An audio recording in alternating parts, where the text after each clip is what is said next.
문재인 대통령이 지난 25일 6.25 전쟁 70주년을 맞아 한 말입니다.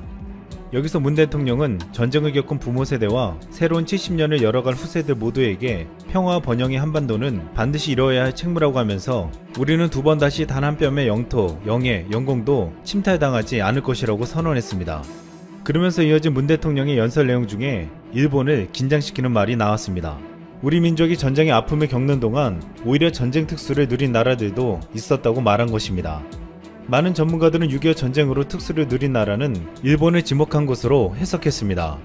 존 볼턴 전 백악관 국가안보보좌관은 최근 회고록에서 트럼프 미국 대통령이 재작년 싱가포르 북미 정상회담 직전 한국 전쟁 종료를 선언하는 데 관심을 갖고 있었지만 아베 일본 총리가 북한에 너무 큰 양보를 해서는 안 된다며 반대했다고 주장했다고 했습니다. 여기서 지금 과거 한국전쟁으로 인해 특수를 누리며 경제회복의 발판으로 삼았던 일본이 어떤 생각을 하고 있는지 궁금해지고 있습니다. 오래전부터 일본의 언론들은 한국전쟁 발발 시 일본 경제의 특수를 다루며 전쟁의 손익을 따지는 기사를 게재해왔습니다. 지난 2013년 일본 주간지 주프렌 뉴스는 만약 한국전쟁이 일어나면 일본 경제는 어떻게 될까라는 제목으로 경제 전문가 및 군사 전문가와 함께 한국전쟁에 따른 일본의 경제 효과에 대해서 다룬 바 있었습니다. 지난 1950년대 초 한국 전쟁 당시 전시 군수 특수로 일본 경제가 회생했던 것처럼 이번에도 일본이 이득을 볼 수 있을지를 조명한 것입니다. 여기서 일본의 한 애널리스트는 한국 전쟁을 통해 군수 업종이 다시 살아날 것이라며 주식 매수를 권고하기도 했습니다. 또한 한국 전쟁 발발 후 일본 주식시장이 일시적으로 하락세를 보이겠지만 곧 전쟁이 국지전에 그치며 다시 반등할 것이라고 내다보기도 했습니다. 지난 26일 일본 언론 JB 프레스에서도 올해 안에 북한의 한국 침공이 있을 수 있다는 기사가 게재되었습니다. 지금 현재 북미 정상회담이 결렬되면서 한국에 대한 강경책으로 나오는 북한이 다시 무력 통일 정책을 취할 것이라는 것이었습니다. 이 기사는 북한은 핵 및 GPS 유도 미사일로 한국을 고립시키고 기습하여 남침하면 승리할 수 있다고 했습니다. 만약 소규모 군사 충돌이 발생하더라도 중국이 중재에 들어가 북쪽을 지켜줄 수도 있다고 했습니다. 따라서 한국에 있는 일본인의 안전한 피난처를 생각해야 하는데 인천공항은 장거리 대포의 사정거리에 있다며 동해와 스시마 해협을 통과하는 민간 선박과 항공기 안전조치가 필요하다고 했습니다. 이 기사에 대한 일본 네티즌들의 가장 많은 추천을 받은 댓글은 이런 내용이었습니다. 진짜였으면 좀 좋을 것 같네. 미중이 저지할 거고 일본한테도 좋지 않아. 전면 침공이 아니라면 국지적인 분쟁은 있겠지. 적당한 때를 보고 미중이 들어가서 공격하는 곳인가. 이때 일본은 상관하지 않는 게 좋아. 나중에 분명 뒷말이 따라오니까. 북한한테 침공당하면 큰일이네. 일본의 자칭 평화운동가는 북침당하지 않기 위해 평화법을 당장 제정해야 한다. 왜냐하면 평화법만 있으면 절대로 다른 나라로부터 침략당하지 않을 거잖아. 일본 네티즌들은 한반도에서 전쟁이 나는 것에 대해서 우려하면서도 자신들의 일은 아니었습니다. 과거 70년 전 한국전쟁이 벌어지자 당시 총리였던 요시다 시게루는 이거야말로 천우신조다. 이를 발판으로 일본 경제를 다시 일으킬 수 있다라고 말했습니다. 실제로 당시의 침략전쟁에 전쟁 물자를 공급한 죄로 해체됐던 일본 재벌들이 다시 일어서고 6.25 전쟁으로 인해 한반도는 황폐화되었지만 일본은 경제, 군사, 외교적으로 살아남는 중요한 계기가 되었습니다. 당시 전범국이자 패전국이었던 일본은 한국전쟁에 참전할 수 없었지만 최근 일본군이 간접 지원했다는 문서들이 확인되고 있습니다. 여기서 충격적인 사실은 일본 우익 세력들이 한국전쟁에 지원 참전하는 대가로 미국의 한반도의 재식민화를 요구했다는 것입니다. 결국 이 계획은 불발로 끝났지만 한국전쟁은 일본의 경제를 살려주었고 일본은 심지어 다시 한반도를 노리는 야욕까지 드러냈습니다. 그런데 최근 또다시 일본 우익들이 검은 속내를 드러낼 수도 있다고 보고 있습니다. 현재 장기 불황을 겪고 있는 일본은 아베 정권 출범 이후 4,500조의 돈을 풀었는데도 경제 활성화가 안되고 있습니다. 또한 최근 감염병 사태로 인해서 일본 경제는 2차 세계대전 이후 최악의 상황이 될 것이라는 전망이 나오고 있습니다. 일각에서는 이 때문에 과거 한국전쟁을 계기로 일본이 비참한 상황에서 탈피할 수 있었고 50년대 부흥으로 이어졌듯이 지금 그 꿈을 여전히 버리지 못하고 다시 되새기고 있다고 했습니다. 또다시 경제적 위기에 직면한 일본은 대놓고 말은 하지 못하지만 한국전쟁이 일어나길 기대하고 있다는 심리가 작용하고 있다는 것입니다. 일본은 오래전부터 한반도 유사시 피난민 수송 시나리오를 짜왔습니다. 한국에 있는 일본인 4만여 명을 전쟁이 나면 어떻게 안전하게 일본으로 데리고 오느냐는 것이었습니다. 이에 일본의 아베 오린팔로 불리는 아소다로는 한반도 유사시 일본에 유입되는 난민을 사살할지 결정해야 한다고 언급한 바 있습니다. 또한 아베도 일본으로 유입되는 한반도 피난민을 가려받겠다고 했습니다. 즉 일본의 한반도 전쟁은 내심 기다리면서 피난민을 오지 못하게 하고 자국민을 어떻게 빼올지 준비하고 있다는 것입니다. 그러나 이런 일본의 계획에 북한은 찬물을 끼얹었습니다. 송일호 북한 외무성 북일 국교 정상화 담당 대사는 일본 언론에 한반도에서 전쟁이 나면 일본이 최대 피해를 입을 것이라고 경고한 바 있습니다. 지난 2017년 북한 노동당 기관지 노동신문은 개인 명의 논평을 통해 조선반도에서 핵전쟁이 일어나는 경우 미군의 병창기지, 발진기지, 출격기지로 되고 있는 일본이 제일 먼저 방사능 구름으로 뒤덮일 것이라고 주장했습니다. 또한 대한 건너의 미국도 조준경 안에 넣고 있는 우리의 혁명 무력이 일본을 타격하는 것은 아무런 문제로도 되지 않는다며 전쟁이 일어나면 우리를 해치려는 자들은 물론 그 뒷바라지를 해준 자들도 무사할 수 없다고 강조했습니다. 또한 2013년에도 북한의 조선중앙통신은 황금 소나기를 꿈꾸는 자들에게 경고한다는 논평을 통해 일본이 순간이라도 꿈쩍한다면 전쟁의 불꽃은 일본에 먼저 튕길 것이라고 위협한 바 있습니다. 여기서 말하는 황금 소나기는 일본이 한국전쟁 때 유엔에 공격기지, 보급기지, 수리기지 등을 제공하는 과정에서 군수 관련 기업체 등이 막대한 부를 쌓은 것을 비유적으로 표현한 것이었습니다. 일본은 한 번 더 전쟁이 나면 특수를 누리면서 과거와 같은 기적적인 경제성을 기대하고 있지만 북한의 말처럼 최대 피해를 입는 것은 일본이 될 수도 있다는 경고였습니다. 70년 전만 해도 북한은 일본 열도를 사정권에 둔 노동 미사일이나 대포동 미사일을 갖고 있지 않았습니다. 또한 유사시 일본 후방을 교란하게 될 조총련과 같은 열성적인 침폭단체도 없었습니다.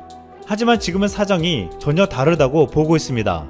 북한이 전쟁이 나면 노동미사일이나 대포동 미사일로 일본에 있는 미군기지나 원자력 발전소 등에 선제 공격을 퍼부을 가능성이 있다는 것입니다. 또한 쉽게 사용할 수는 없겠지만 북한의 핵미사일도 미군 일본 기지에 떨어질 수 있습니다. 북한은 또한 미사일과 풍선폭탄을 이용해 생화학무기로 일본 열도를 오염시키려 들지도 모르고 북한의 특수공작원이나 조총련 특공대가 신칸센 등 주요 시설을 파괴할 수도 있습니다. 이미 일본에 잠입해 활동하고 있는 북한의 특수공작원은 수백 명에 이르고 북한이 뜻대로 움직이는 조총련 인원도 3천여 명이 넘는 것으로 알려져 있습니다. 또한 여기서 더욱 중요한 것은 일본에서는 만약 전쟁이 난다면 선뜻 나서서 참전할 군인들이 거의 없다는 것입니다. 지난 2016년 당신의 나라가 전쟁을 벌여야 한다면 조국을 위해 싸우겠습니까? 라는 질문에 일본은 11%만이 싸우겠다며 64개국 중에 꼴찌를 차지했습니다. 한국은 2016년 국내 한 여론조사에서 성인 83%가 참전한다고 응답했고 최근 5월에 실시한 여론조사에서도 4명 중 3명이 군을 도울 것이라고 했습니다. 특히 60대 이상에서는 73.3%로 군대를 돕겠다는 의사가 가장 높았습니다. 지난 2018년 영국 프리미어에서 뛰고 있던 기성용의 인터뷰는 화제가 되었습니다. 기성용은 영국 데일리 메일과의 인터뷰에서 만약 전쟁이 난다면 나라를 지킬 준비가 되어 있다며 매니저에게 곧바로 가족과 나라를 지키겠다며 한국으로 가겠다고 말하겠다고 했습니다. 데일리 메일은 기성용의 축구 인생 이야기뿐만 아니라 분단 국가인 대한민국의 아픈 역사도 전하며 기성용이 올림픽 메달로 군대 면제를 받았지만 4주간의 군사훈련은 받아야 한다고 소개했습니다. 국내에서는 기성용처럼 그 어느 나라보다 국민들이 가지고 있는 애국심이 크기 때문에 전쟁이 나면 국내에 돌아와 싸우겠다는 이들이 많았습니다. 과거 전세계에서 북한을 가장 무서워하지 않는 유일한 나라는 한국이라는 보도가 나오기도 했습니다. 미국 LA타임즈는 2017년 놀라울 정도로 심드렁한 한국인들이라는 제목의 기사에서 북한은 이딴 미사일 도발로 긴장 상태가 최고조에 다다랐지만 한국인들은 전혀 미동도 하지 않는다고 분위기를 전했습니다.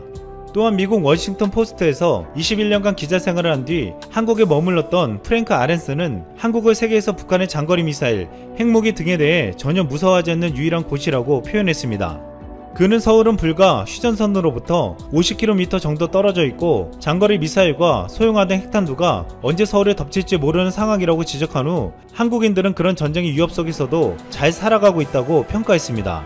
반면 북한이 발사한 탄도미사일이 일본 상공을 통과하자 일본 전역은 충격과 공포에 휩싸였다며 일본은 한국과 달리 북한의 위협에 가장 무서워하는 나라라고 보기도 했습니다. 북한은 최근 한국과 대치 국면에 있지만 역사 왜곡을 하는 일본에 대해서는 함께 분노하고 있습니다. 북한 매체가 2일 일본 정부의 대한국 수출규제 철회 거부에 대해 남조선 당국을 손 아래로 보는 오만성의 발로라고 비판했고 북한의 대외형 주간지인 통일신보는 이날 간특하고 오만한 무리의 무리라는 제목의 기사에서 일본의 경제제재는 아베 패당이 남조선 대법원의 강제징용 배상 판결에 대한 보복으로 취한 파렴치하고도 날 강도적인 망동이라고 했습니다. 또한 일제가 840만여 명의 조선인 청장년을 강제로 연행해 노예 노동을 강요했다고 했습니다. 그러면서 조선인 강제노역 시설이었던 하시마 탄광에서 자행된 비인도적인 행위를 일본인들의 거짓 증언을 통해 전면 부정하고 있다며 역사 왜곡에 환장한 일본 정부의 가증스러운 망동은 피해자들을 우롱하는 용서할 수 없는 도발이라고 맹비난했습니다. 북한의 이런 분노는 유사시 북한의 미사일이 일본을 향할 수 있다는 위협감을 더해주고 있습니다. 최근 트럼프의 방위비 인상 압박이 계속되면서 협상은 교착 상태에 빠져 있습니다. 그런데 한국인 54%가 미국과의 방위비 분담금 협상 결렬 시 주한미군을 감축해야 한다고 생각하는 것으로 나타났습니다. 주한미군 없이도 한국 홀로 북한과의 전쟁에서 이길 수 있다고 생각하는 한국인도 56%에 달했습니다. 한국의 군사력은 세계 6위로 과거와는 비교할 수 없을 만큼 강력한 힘을 지니고 있기 때문입니다. 또한 여기엔 북한이 한국을 상대로 핵무기를 사용하지 않을 거란 기대가 깔린 것으로 풀이되었습니다.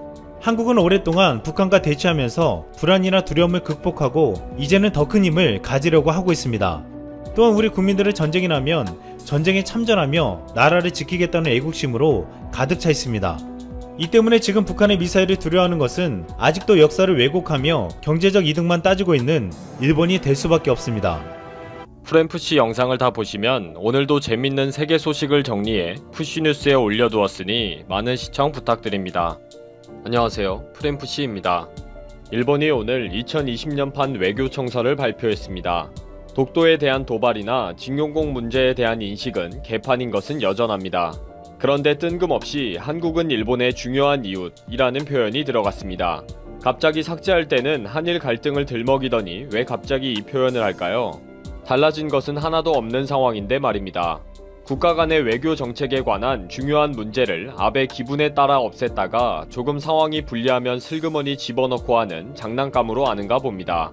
오늘 일본이 외교 청사에 장난친 것도 알아보고 그동안 무슨 짓을 했는지도 한번 확인해 보겠습니다. 오늘 일본 외무성은 외교청서 2020을 발표하면서 주요 요지와 목차를 가기에 보고했습니다. 상세한 전문은 9월경에 게재할 예정이라고 합니다. 이번 외교청서의 요지는 총 15페이지의 PDF 파일로 되어 있는데 7, 8페이지에 기록이 되어 있습니다. 요지는 한국은 일본의 중요한 이웃국가이다 로 시작합니다. 전체 요지 내용은 한국은 일본에게 중요한 이웃이다. 그러나 이전 한반도 출신 노동자 문제에 관해 여전히 국제법 위반 상태를 시정하지 않는 것을 비롯해 군사정보 포괄 보호 협정의 종료 통보, 위안부 문제에 대한 화해치유재단의 해산을 향한 움직임 등 한국 측에 의한 부정적인 움직임은 그치지 않고 한일 관계는 어려운 상황이 계속되었다로 되어 있습니다. 그리고 영토 문제에 들어가서 독도에 대해 따로 엉뚱한 소리를 적어두었습니다. 일본 외무성은 19일 서면 가기에 보고한 2020년판 외교청서에 다케시마는 명백한 일본 고유 영토이며 한국이 경비대를 상주하는 등 불법 점거를 계속하고 있다 라고 기술했습니다. 일본 정부는 2017년까지는 자국 영토라고만 주장했는데 2018년부터는 불법 점거라는 표현까지 넣었습니다. 또 일본 외무성은 2017년까지는 한국은 전략적 이익을 공유하는 가장 중요한 이웃이라고 했는데 2018년과 2019년에는 이 표현을 아예 외교청서에서 삭제를 했습니다. 그런데 이번 외교청서 2020에서 한국은 중요한 이웃이라는 표현이 다시 들어갔습니다. 물론 전략적 이익을 공유하는 이라는 말은 뺐고요. 이는 작년 10월 아베가 갑자기 국회 연설에서 한국은 중요한 이웃나라 라는 표현을 했는데 이번 외교청서에 반영한 것으로 보고 있습니다. 산케이 신문에서는 한국에 대해서 중요한 이웃이라는 표현을 부활시켰다. 그러나 한일 관계는 여전히 어려운 상황이라고 지적하고 있다 라고 보도했습니다. 그리고 한국에 대해 2019년에 빠진 미래지향적인 새로운 시대로 발전시켜 나갈 것이라는 설명은 여전히 보류되었다고 보도했습니다. 이 소식은 한국 언론에서도 보도가 되면서 또 독도는 일본 땅이라고 도발을 했다 라든지 한국은 중요한 이웃나라라는 표현을 넣었다 라는 보도도 하고 있습니다. 외교청서의 독도 영유권 주장에 한국 정부는 주한 일본 대사관 소마 히로히사 총괄 공사를 불러서 항의했습니다.